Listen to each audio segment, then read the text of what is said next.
The Fisherman's Neighbour by Idris Shah, illustrated by Prashant Miranda. There was once a poor fisherman, only just managed to feed his family and pay his bills. Day after day, month after month, year after year, his catch came as little surprise. Until one day, he cast his net and brought up a muddy brown fish with a substantial golden ring inside. Being a man of very little imagination, the fisherman wasn't at all sure how to react to this unexpected turn of events. So he did the only thing a man with very little imagination would do, and hurried off to give the ring to the king.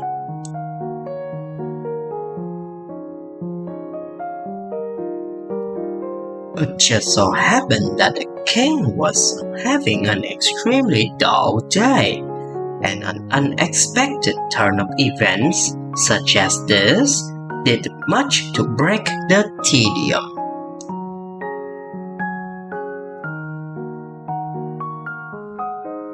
In gratitude, he paid the fisherman much more than the ring was worth. He ordered the royal treasurer to load the man with a great many bags of silver coins. After staggering home with a considerable booty, the fisherman dispatched his son to their neighbor's house to borrow some scales with which to weigh the coins.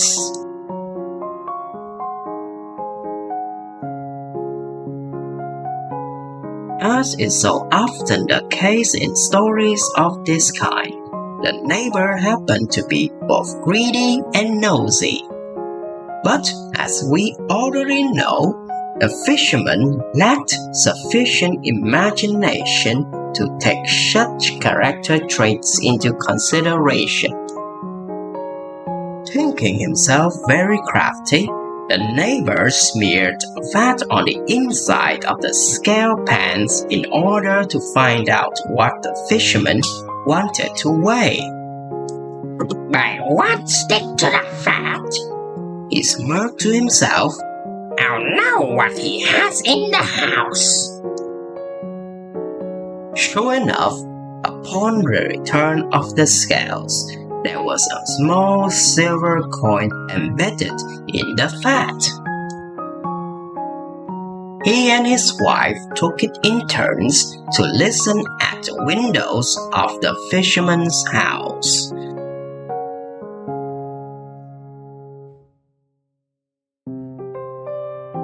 However, as well as being greedy and nosy, the neighbor was also slightly deaf.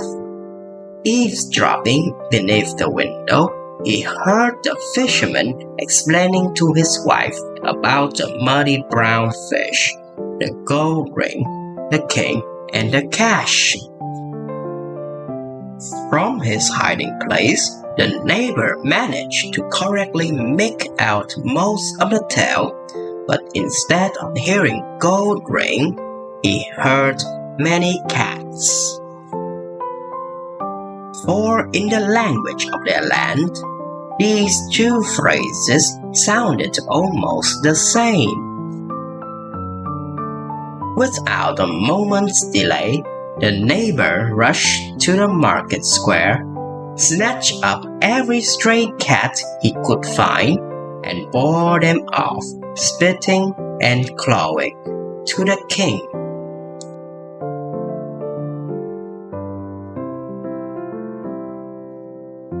Making their escape in the throne room, the furious felines went wild, biting and scratching countless courtiers and shredding the royal draperies.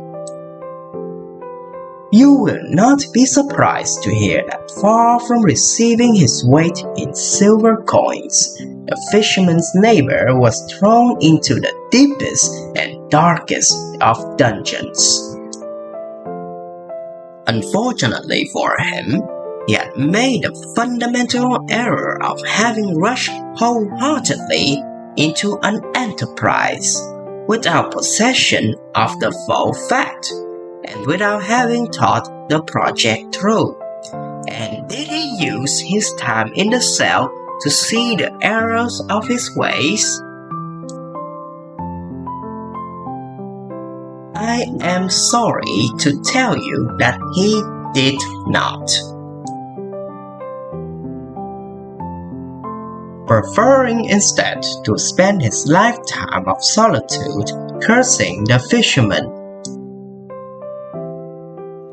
and blaming him for having deliberately tricked him into infuriating the king. The end.